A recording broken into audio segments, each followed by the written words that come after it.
So yeah, the effect it had on me. My friend, who was the talking therapist, found me in my car, in the garage, in the dark, bawling my eyes out because I couldn't function as a person. I'd had to give up my job that I'd done for 20 odd years. My lifestyle had been completely curtailed. I was hypervigilant. I was probably about 7.5 stone by this point. Extremely defensive, couldn't make friends. It rocked me to my core. They put a restraining order on him. He wasn't allowed to come down where I worked or the street where I lived, or contact me.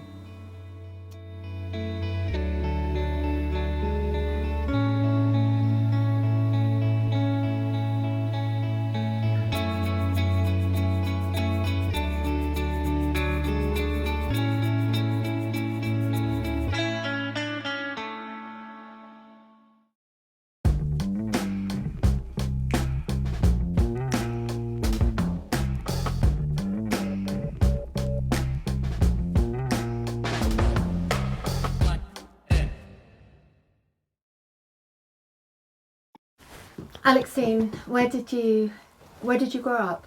So I grew up in the west coast of Ireland, in a very remote place just outside Ballyconneely, which is halfway between Clifton and Roundstone. I moved to Somerset. I lived in Wellington and Somerset, where I brought up my daughter mostly. And then I got married again for the second time and then moved down here to Ashburton. To good old Devon. To good old Devon, yes. Where you've been for quite a few years. And what has your experience in Devon been like? You had a problem with with more than an admirer. St Patrick's Day in 2013, I went out with some friends to a pub, and there was a guy there who was quite vocal. He'd obviously had quite a bit to drink, and he was talking about St Patrick, and I explained to him quite gently that he was wrong. St Patrick was actually a slave, and I explained the roots of St Patrick, and he didn't like it, and I said, well, check it up, that's the facts, that's what happened, that's it, you know, you can argue with it, but that's actually the fact. I didn't think anything more of it, because, you know, I'm of an age where I've been in quite a few pubs and met quite a few people, and I didn't think anything more of it. I hadn't been in Ashburton for long, and I was working on Exmoor at the time, so I was travelling from Ashburton to Exmoor on a daily basis to go to work.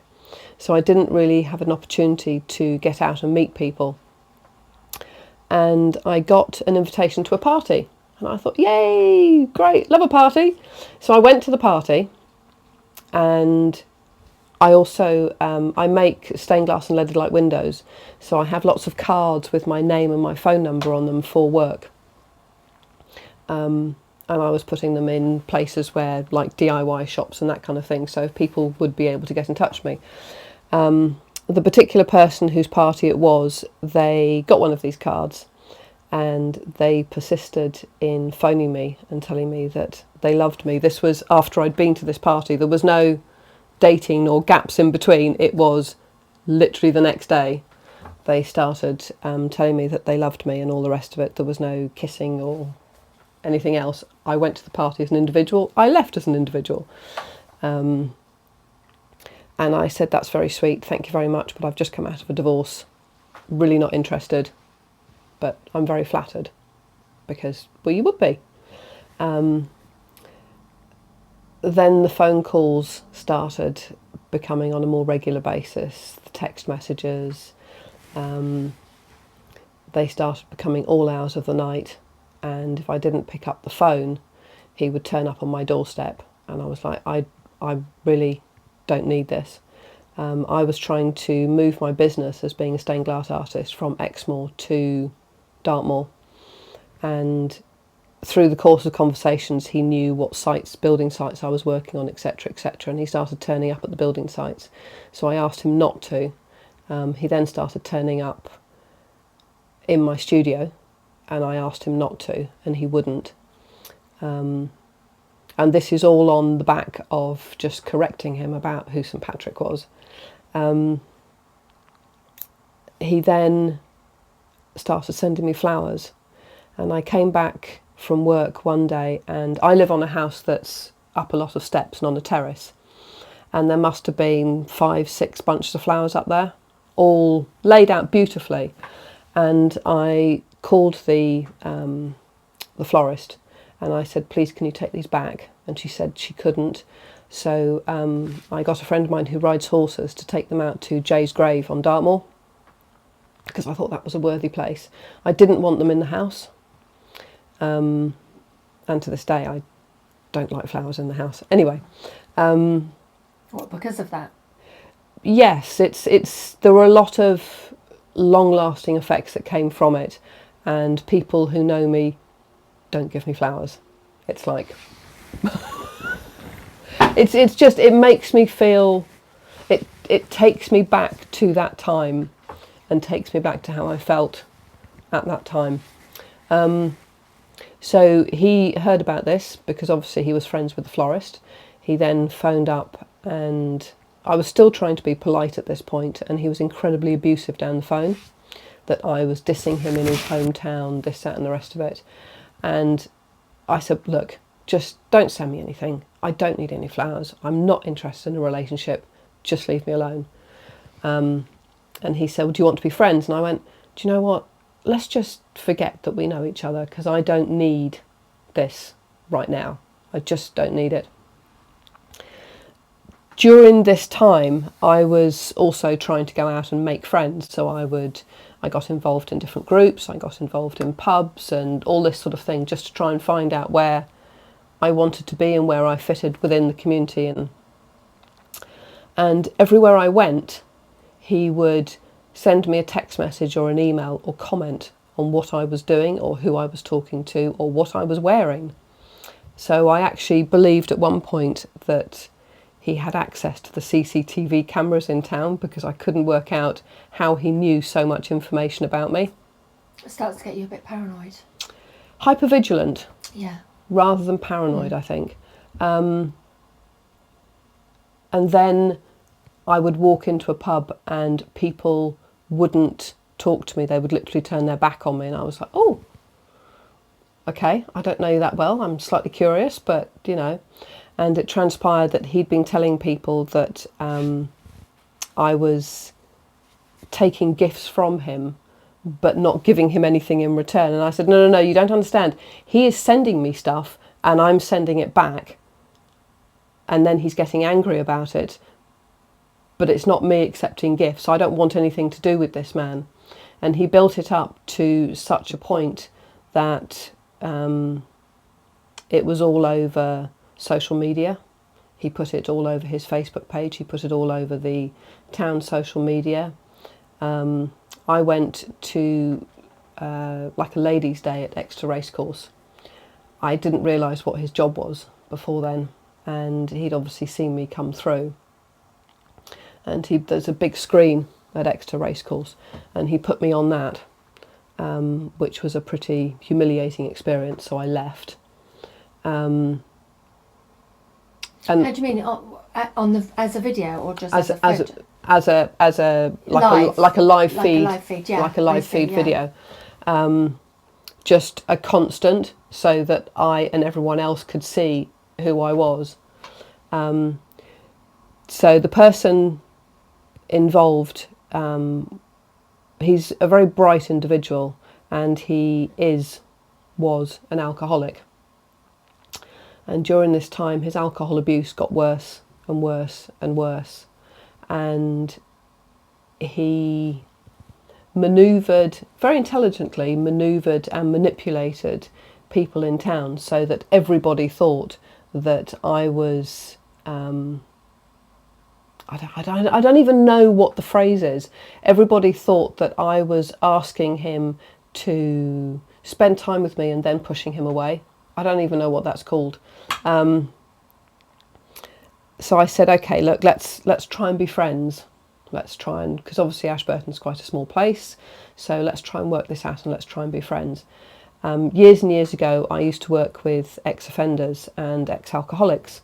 So I said, if you want to give up, I can probably try and help you. Which I now realise was completely the wrong thing to do, but when you're in the middle of it, you try. He just would not stop. So I actually ended up going to the police, who told me, and I will never forget this, they told me that I was lucky to get flowers. And so what did you say to the police when you went to them? Did you phone them or did you physically go? I physically went in and I was probably fairly distraught and very distressed, and I said to them, look, I've got this guy who won't stop. He keeps phoning me, he keeps emailing me, he's put me all over Facebook, he's put me all over all sorts of social media. I'm living in this town, because it was Newton Abbot I went to. I'm living in this town and it's quite small, and he's making my life a living hell and he won't stop. And he sends me flowers, and he said, aren't you lucky? The police? The police said, aren't you lucky? He sends you flowers, I wouldn't complain. I was quite shocked. That's really unsupportive. He said to me, what I would do if I were you, love, is I'd change your phone number, change your email address. And which is helpful, isn't it, when you've got a business that runs through your email address? And he said, well, you'll just have to do it because there's no other way around. There is a point in law, whereas if I had slept with him, it would come under domestic violence. But because I hadn't slept with him, the law didn't cover that. Which is completely nuts. Would you consider that, was that harassment? Was that what? Yes, but the harassment law hadn't come in then. It wasn't a thing. Right. So there was no harassment law, so it had to go under the domestic violence or... Or what? Exactly, yeah. Or what. So I explained to the police officer that it wasn't my behaviour that was bad, so why should I change my email address, phone number, etc. He had to grow up, put on his big boy pants and stop phoning me and stop emailing me. I have to say the police officer concerned was not supportive or encouraging. How long had this been going on for at this point? From the original party to when you went to the police? Was that months or? Oh, months. Probably about months? 8 months. And I was exhausted. You know, I have a sister who has cancer. I have she was a teenage daughter then. Not a teenage daughter, but she was early teens, or early 20s. So I had a lot going on in my life, and the move down and self-employed and all the rest of it. I stopped working as a self-employed person. I made the decision at New Year. So I closed down the studio. I stopped working on sites because I couldn't. You can't lock the door to your studio, because the idea is that people come in to your studio, see you working and talk about the work that they want. Doing something by appointment only just doesn't work. It's just not viable. So I couldn't see another way around it, because everywhere I turned, including the police, just gave me well, you just have to deal with it. So that wasn't particularly helpful. Then the law changed, and then the harassment laws came in. So I went back to the police. What year was that when the harassment laws came in? I can't remember. It started in 2013, the stalking. So you call it stalking? I have to call it stalking because it's not harassment. It's beyond harassment. This went on for 6.5 years. Oh, wow. That's not harassment. That's stalking. There is a difference. So the stalking laws came in? Or were there already stalking laws? No, the harassment laws came in, which meant that he could be taken to court for it. Right. Stalking at the time, again, it didn't really exist. It went to court. I went back to the police and I said, look, this has happened. I know the law has changed. he's not listening, nothing's happening, so please can you do something? So they went to go and talk to him, and the upshot of that was I got weeks of abuse. I mean, weeks and weeks of just In vile what form? abuse. Phone calls? Phone calls all the way through the night.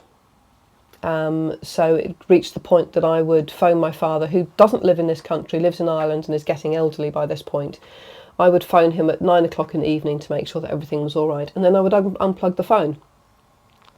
He would come and bang on my door, my front door, to the point that I ended up leaving by the back door, and there is a stone escarpment at the back of my house that I used to climb up, go down the other side, walk along the A38 and then back into Ashburton and go and sit in a pub for a couple of hours, because I still didn't, there was people I knew, but you don't want to be turning up on someone's doorstep all the time going, I have a stalker at my front door, can I just come in here for a couple of hours? Because that's not, yes, it's what friends do, but it's not, anyway.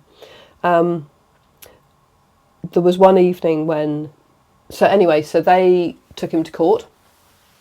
So they did, the police were listening by now? By now the police were listening because the new harassment laws had come in. So maybe they'd got some training? Yes, I think they'd got some training, but also I think that they had a law that they could pin it on, so they could physically do something about it. I understand why they couldn't do anything about it before, but it wasn't helpful to someone who was going through it. So this now, it went to court, and they put a restraining order on him. He wasn't allowed to come down where I worked or the street where I lived, or contact me. And the restraining was something like 3 years or something like that. That just did not help matters. It just made it get worse. Anyway, he carried on. It was like... What, during that period that he... Oh, yeah. It was like it was like the law didn't apply to him. I don't know whether he thought he was above the law. How do you get a restraining order? Does that, what's the process? You go to the police, you say you want that, and you have to go to court for it? No, you go to the police and you report what has happened. The police officer comes to see you, you sign a statement, you sign a victim impact statement as well as your statement. That goes to court, and then the judge decides based on that. I didn't ask specifically for a restraining order. That was something they came back and said, this is what we've got. I see. Which was great. He then started again with the phone calls and the texting and the emails and all the rest of it. During that period. And I had a police officer came out to my house, lovely chap, and we sat writing out another statement in my kitchen, and I took him outside to the back of the house to show him the escarpment that I climbed to go around the back, and he just said, this is nuts. This is absolutely nuts. At that point, I'm going to call him stalker, the stalker started banging on my front door, and he just continued, and I just said to him, just ignore it, we'll carry on doing what we're doing. And he went, you can't ignore that. He said, that's really loud. And I said, well, it's at this point that I would go out the back door and do all the rest of it. So he said, well, I'm not having this, I can't concentrate. So he opened the door, and the stalker was so drunk, he fell in the door. And the police officer said, look, you're not wanted here, mate. Go away. Just clear off. Go to your home. Go and do something else. It's interesting that he came at that time when the it was so fortuitous. Yeah. So we went back made the police officer a cup of tea. We went back to what we were doing. Within 10 minutes, he started again. I mean, literally nothing going on between the ears. So the police officer, wasn't he? So. Yeah, the police officer opened the door again and said, look, I've told you, go away. And he said, how long do you normally leave it? And I said, well, I normally go out the back of the house and go and sit in the pub for about 2 hours. And by which point he's normally gone, but I could walk past on the street and see whether he's still outside my front door. We were all sitting in the pub having a beer, and the stalker comes in and he launched himself across the table at me completely just launched himself. And I'm not a timid person, but I didn't need that. So anyway, a couple of his friends got around him and helped him, escorted him out of the pub. Like an attack? Yeah, completely like an attack. He was gunning for me. And my friend, who was the teacher, said, you need to report this to the police because that's a breach of his restraining order. And I went, yes, but if I do that, then this will happen, and then this will happen, and then this will happen. Because you know the pattern then. You know what's going to happen. Anyway, cut a long story short, they phoned up the police took statements from all of them. It went back to court. He got 2 months in prison this time.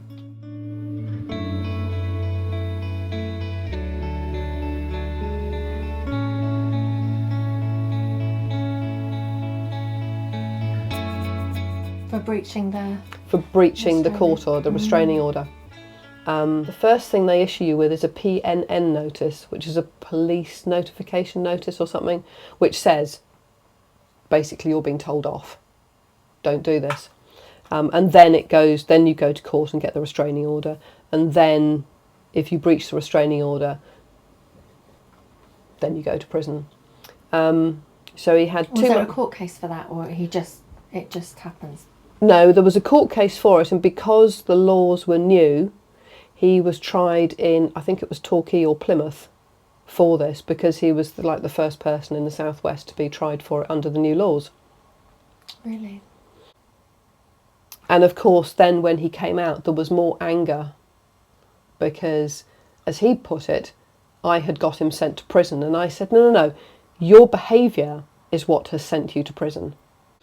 By now I was beginning to show signs of PTSD, but I didn't realise it. I just thought, that's just what happens when you get stalked for X amount of years. He would finish work and he would stand in the pub on the corner of my way to walk home. So I would walk home a different way. So I would literally go to the top of the street, look down, right, okay, he's there. So I turn around and go a different way. He then started to up the stakes. So he came into my garden and cut all the plants down. So there was about, in old money, probably about 8 inches left on each plant. So I went back to the police, who told me that was not criminal damage, it was heavy pruning. He's had everything in my garden. So they took him into the police station, they interviewed him, and they said he's completely denied it. So there is nothing we can do. It's like, this is nonsense, this is completely nonsense. He then graffitied my house. Yeah, he graffitied my house, he wrote, "evil bitch," and then signed it with a kiss. And so I took pictures of it and sent it off to the police officers, because by now I had my own victim support unit. The thing I learnt with ex-offenders is if you don't get a response, they up the stakes each time. It progressively gets worse and worse and worse. So I went back to the police and I said, something's got to happen, he's just not stopping. And they said, okay, don't respond to him, don't talk to him, don't do anything. And I'm like, I'm not, but I know that if I don't, it gets to this point and then there's going to be a whole load of crap on my doorstep. I mean, that is supposed to be the method, isn't it? To completely ignore them. You know? Really difficult in a place like Ashburton. You know, because the community pub, I mean, there were a lot more pubs then, but I would go and drink in a pub and he would start drinking in there. So I'd move to a different pub and he'd start drinking in there. So, I mean, at the time, I think they had like 5 or 6 pubs in Ashburton. Wherever I went, it was like I had to constantly be on the move. And I thought, a bit like my phone number, my email address, why? Why should I have to be the one that does this? So I went back home to Ireland and spent some time with some friends, and I came back full of verve, you know, I can do this. And I stood in the pub and he came in and I just feel every ounce of my being just bristling, and I thought, no, stay there. You know, he's going to have to move. You make your community, and he's going to have to move. He didn't. He started getting really, really more and more abusive. I'd get things thrown at my house. It was just constant. So it went back to court again. This time he got 3 months. That was when his mother then started. And his mother would come and see me when I was at work, and she'd say, please don't do this to him. And I'm like, I'm not the one doing anything. I'm not the one. The reason the judge is sending him to prison is because of his behaviour. It's not because of my behaviour. I'll pay you if you don't send him to prison again. I'm like, no. This is not about money. This is nothing to do with money. In the meantime, he is now an absolute raging alcoholic, and he leaves me messages like, because you've done this, I'm going to commit suicide. So I don't want anyone to die, not like that. So I would phone up the emergency services and get the emergency services to go round to his house and say, look, this is what he sent me. I'm not going to send any friends round, but... And then, of course, I get abuse for sending the emergency services round. So it's a lose-lose situation because you're constantly on the back foot. So he'd been in prison twice for this now? By this Twice point. For his behaviour. 2 months and then 3 months. 3 months. Did he have a history of this? Were you the first person that he'd done this to? Or he obviously had an obsessive character? Interesting enough, no, I wasn't the first person. I was probably like the third or fourth. It starts to wear a little bit. What I thought was going to be a really come down to a new town after a divorce, new beginning, it just made it a complete friggin' nightmare. He then started contacting my ex-husband, my father, my daughter. My father was very confused because he's quite elderly and didn't understand, and I said, just don't engage. So again, everything is escalating all the time. He also got so drunk, he started sending abusive messages to his employers, and strangely enough got the sack, which meant that he had massive debts, and it meant that he had to sell his house and move away. He moved to his mother's house in Dorset. When the police went and raided his house, they found a whole load of women's underwear underneath his bed. And we're talking more stockings, suspenders, corsets, that kind of thing. And they came to see me and they said, is any of this yours? And I'm like, no, we have never had a sexual relationship. It's not mine. It transpires that it was his. So he used to like to wear women's clothes, and then he'd walk into town because he felt more secure, more powerful, more whatever. And apparently this built more of a picture for the police. They took away his electronic devices. Every time, the question people ask me, say, why didn't you block his email address? I used to block his email address and I used to block his phone number. It's so easy to put a new email address together. So I would block an email address, he'd get another email address. So this is why I now have 2 email addresses. And I would have I'd make a rule on my computer so that any emails that he sent from an email address would automatically go into this folder, so I didn't have to look at them. But because I had to keep them for evidence for the police.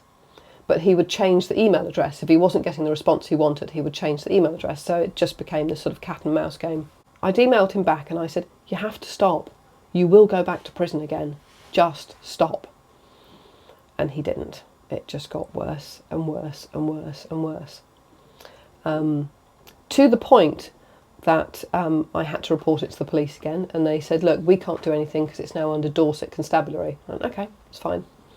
So I contacted Dorset Constabulary, and they had obviously contacted them. And Dorset Constabulary, bless their little cotton socks, sent me an email. Actually, they tried to call me, but I don't pick up the phone if it's an unregistered number for obvious reasons. And they said, we will keep you informed over the coming weeks and months if we find this person, and we'll let you know what happens.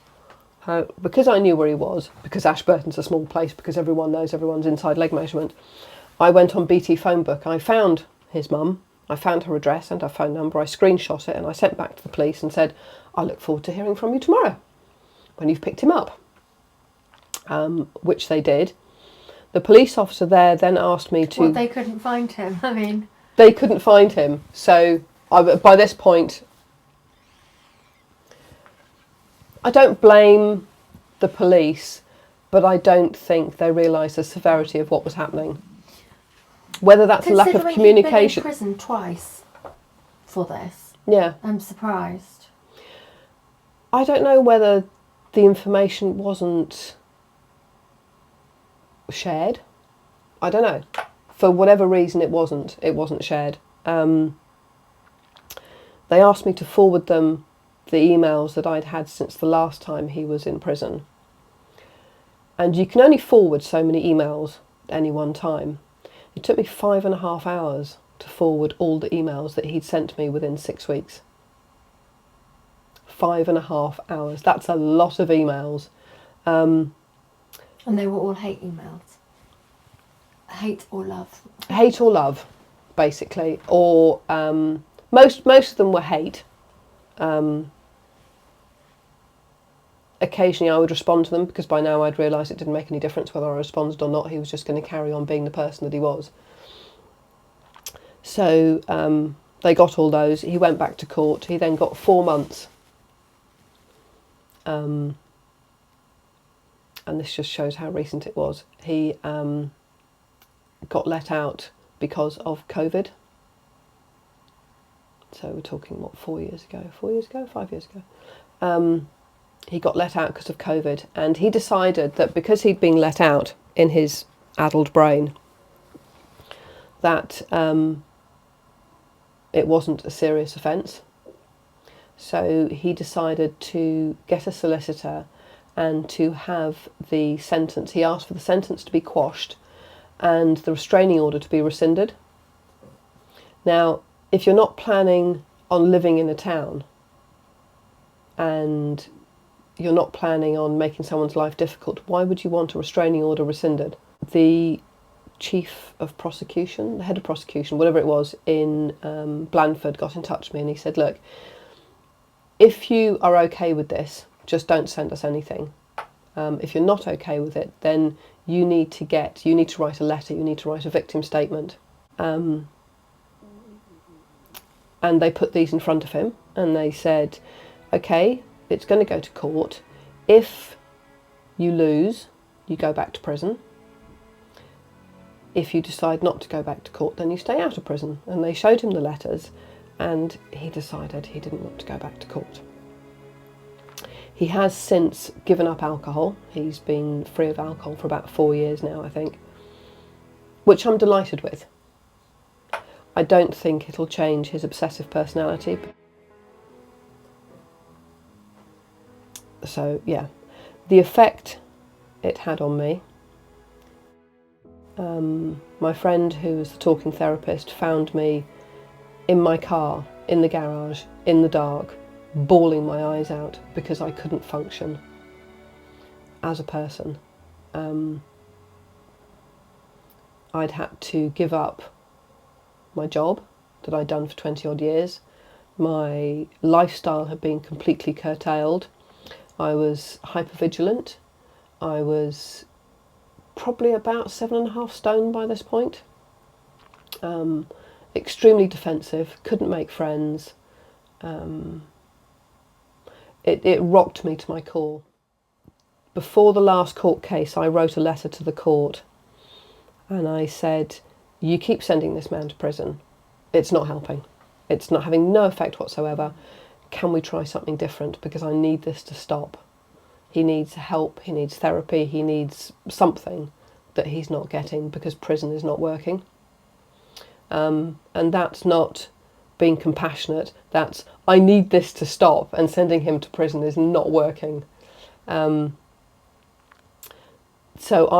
when I went to go and see my doctor and I said, look, I need some help with this. I cannot function. I cannot sleep. It just had the most devastating effect on my life. Like, why should I have to? I haven't done anything wrong. And the first thing my doctor offered me was pills to help with the anxiety, and I said, I'm not really a pill person. I've always been a keen hiker, been a keen walker, so I started walking for longer and longer and longer times, not realising that this was probably a really, really good thing for me, really healthy, because it's like a walking meditation. So they sent me off to talking therapy, of which it's not very PC, but if you've fallen in the mud, there's no reason to roll around in it. Wasn't for me. I don't need to go over the same thing over and over again. I've lived it. You know, I don't want to make it continuously happen in my head. So then they sent me off to cognitive behaviour, and he was a great guy. He said, you're actually doing all the things that I would recommend that you do, so this is going to be... The hiking and what else? So the hiking, the changing the address. So when I changed my address, I changed my job loads of times because I needed to do something different, and every time he sullied a place where I was working, I would leave that job and I'd go and do a different job. I ended up having something called EMDR, eye movement desensitization regeneration. I've heard of this, yeah. Carry on. It's great. It's the first time I had it, it's basically like a giant lightsaber with two lights go like this, and you can pick the colour of the light. And what it does is it allows your brain to file the experience, because the thing about PTSD is every time you open the filing cabinet, the same memory pops up. It was developed in America by a woman who was treating soldiers that came back from the Gulf War. When I went for the first appointment for the talking therapy, she said, has anyone talked to you about PTSD? I went, no, what's that? Don't soldiers get it? You know, that was my reaction. I didn't realise that ordinary people could get PTSD. I thought it was a war thing. How many treatments did that? I had 8 treatments. So yeah, very good. Amazing. Yeah, I'd recommend it to everyone. Are you wary now of talking about St Patrick? Or I'm very wary about talking about St Patrick to anyone. No, but are you wary about, you know, meeting new people, getting into relationships? Not that that was a relationship, but... I'll tell you what I do now, which is a long-lasting effect of it, is I just have lovers. I don't have relationships. So I will have a lover, a boyfriend that I do not introduce into my life. We have our space somewhere else. Because of that? Because of that. Do you think people should be warned about stalkers if it's happened to somebody else before? You mean like a register? Yeah, do you think, yeah, exactly. Should there be a register? It's a really good question. It's a really, really good question. And I don't know.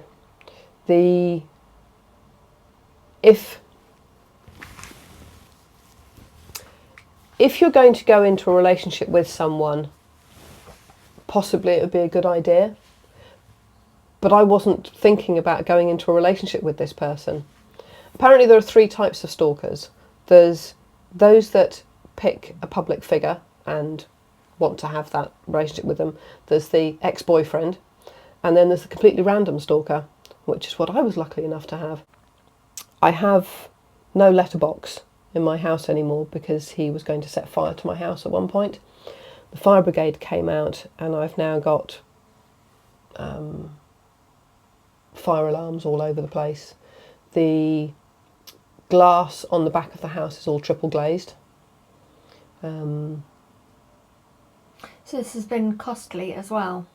Yeah. In multiple ways? Emotionally, physically and financially. Yeah.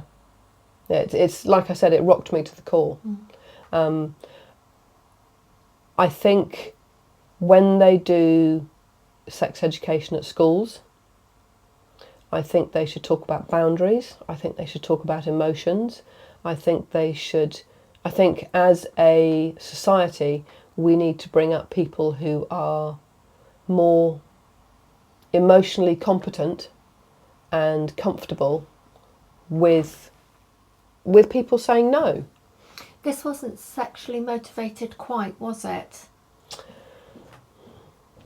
The fact that he used to dress up in women's clothes to come into Ashburton because he felt stronger when he went to the pub if he was wearing stockings and suspenders and a corset underneath his jeans and t-shirt.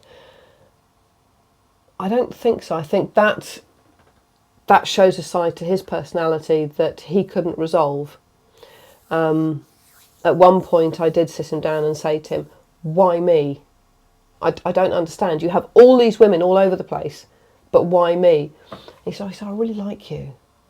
I see you as this new person that's come into town, and I want to be part of your life. And I said, but what you have done has made me not want you part of my life. You know, I tried the victim reconciliation, you know, the kind of, let's try and reason with him. I've been through... Was that after he'd been to prison? Yes. And I thought, you know, let's try all the different ways to try and make it so that... Resolve it. Good word, yes. I was tried all the different ways to resolve it that I could. Nope.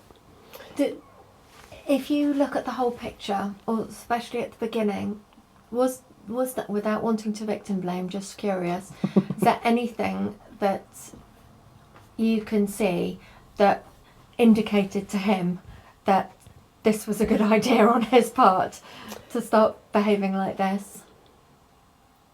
Is there anything you could have done? If someone had warned me that he was a stalker, I wouldn't have gone to the party. If he'd had a neon sign above his head that said, I'm a potential stalker, I would not have mentioned St. Patrick. I would not have engaged with him. But because you meet people, you meet people on day-to-day life, and if you're going to wrap yourself in cotton wool, you're screwed.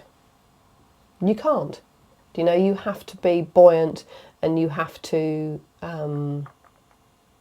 get out there, otherwise you'd just be really, really lonely and just live in a bubble, and life's too short for that. Yeah. And how long has he been gone from your life now? He moved away in 2018. He last went to prison in the end of the beginning of 2020. I don't know, when did COVID start? 2020. Yeah. March 2020. Yeah, so he went to prison in end of January 2020. So yeah. He's been gone for a few years now. Yeah. How long did it take you to recover, do you think? When did you get that treatment? Define recover. The treatment... What's recover for you? After that treatment? No, if recover is to no longer think about it and to no longer have it having any effect on your life, I will never recover. It will always have an effect on my life. It will always have had an impact that will be in my life ongoing for the rest of my life, I have no doubt. Yeah, he made me a very shy, self-conscious, hyper-vigilant person.